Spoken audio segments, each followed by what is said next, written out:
Hello, my name is Matthias Cavodi. I'd like to welcome you guys to my channel. Today we're going to talk about the West Coast Avengers issues 56 to 62. And these issues, we're going to get a big 1-2 punch. We have the Avengers going up against Magneto first, then Immortus. So the thing is, in the first story, we have Scarlet Witch. She's coming off the whole situation that she lost her kids, she lost her husband. She's totally broken. She went into this crazy catatonic state. She gets kidnapped by her dad, Magneto. I know they retconned that. I don't care. I decided to totally ignore that whole situation. For me, Magneto is Scarlet Witch's dad, Quicksilver's father too. Thing is, she comes back from that state. She's crazy evil for some reason. She's totally crazy. Not only she has a beef against her old teammates, like she becomes this insane mutant fanatic. She hates humans in general. So the thing is, she captures some of her old teammates to enact vengeance on them because her whole they're the ones guilty for all the wrong things that happened to her life and stuff like that. So she's talking about her whole vengeance plans to her old teammates. And we have one of the weirdest situations in comic book history. She's trying to mentally torture Wonder Man because they have a really complicated history because of vision, stuff like that. And I don't know what happens here. I don't know if something really wrong. Like you read this and you see it, you follow the whole idea, and like something very politically incorrect happens in this moment of the story. But the thing is, what we get is, I have to skip a couple pages. Henry Pym realizes this whole situation because Henry Pym starts to realize also that Scarlet Witch's powers are growing and growing, and she's having issues dealing with her powers, and maybe this also is affecting her mental state, that her powers are getting more and more powerful, and they don't know why they're getting more powerful. The thing is, he arrives, confronts Scarlet Witch. The problem is also Magneto has also arrived. Henry Pym does something really cool using his powers, the way he breaks that wall with the Pym particles. I thought that was totally awesome. So the thing is, Pym confronts them, but he gets blindsided by Quicksilver. So we get the whole families back together. We have the return of the Brotherhood of Evil Mutants. They're all happy and glad. We have this brief interlude here with the return of Human Torch. Because one really weird thing about this time of the West Coast Avengers, Scarlet Witch actually brings back the original Human Torch back to life. So he's sort of hanging out with the team. There's this really weird situation with the Human Torch that he's on the team, he's not on the team. He's always collaterally being affected by the battles and stuff like that. So the thing is, Human Torch tries to swoop in, tries to help the situation. Doesn't understand what's really going on, but they easily defeat him. Magneto takes his kids back to Asteroid M. One cool thing here is also they're confronted by Tony Stark, Iron Man. Magneto tries to use his powers. Iron Man tells him, I made my armor out of plastic or something like that, so he can't affect his armor. And Scarlet Witch uses her hex powers in such a way that Iron Man just totally drops out of the sky. She pretty much, if Iron Man hadn't packed, because he has a parachute in his armor, he hadn't packed a parachute, he would have totally died. So the thing is, Scarlet Witch has no issue using lethal force against her old teammates. They go to the classic Asteroid M. That was really awesome. So the thing is, what happens is, Scarlet Witch is talking about taking vengeance against humans and mutants and stuff like that. And Magneto's not a straight up villain yet during this time. He's coming out of the phase that he was the leader, the mentor to the New Mutants. He's sort of getting back into being a villain, but he's not a straight up villain yet. So he's sort of worried with his daughter's rhetoric. Okay, hon, one step at a time.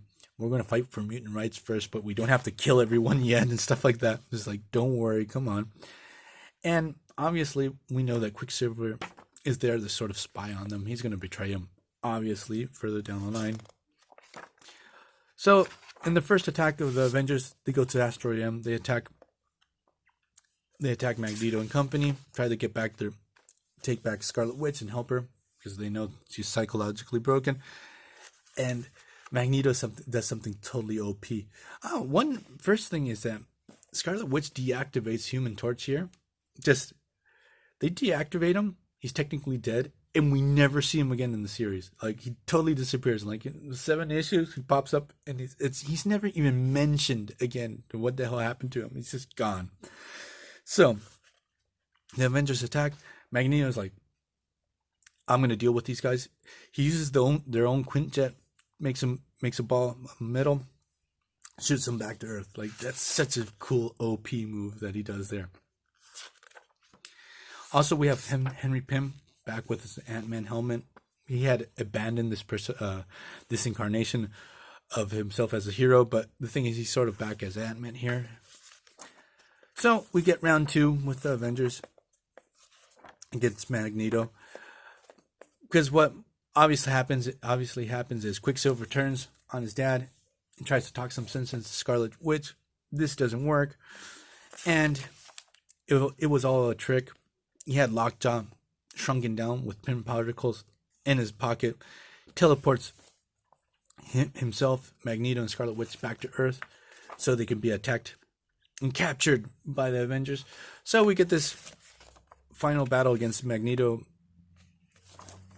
and the West Coast Avengers. The way they conclude the battle, it felt so lazy. Like they finish off Magneto in such a stupid way. Iron Man and Magneto in this tower, in this chimney, it blows up and Magneto's gone. It's like, did you find the body? Did he die? Iron Man's like, I don't know. Did you guys find the body? No, who cares? We're gonna leave. Keep on fighting another day and stuff like that. It felt really lazy, just like the way they end Acts of Vengeance. This could have been a really good story arc for a couple more issues, but nope, they decided to end it abruptly. It's over. Magneto has been dealt with.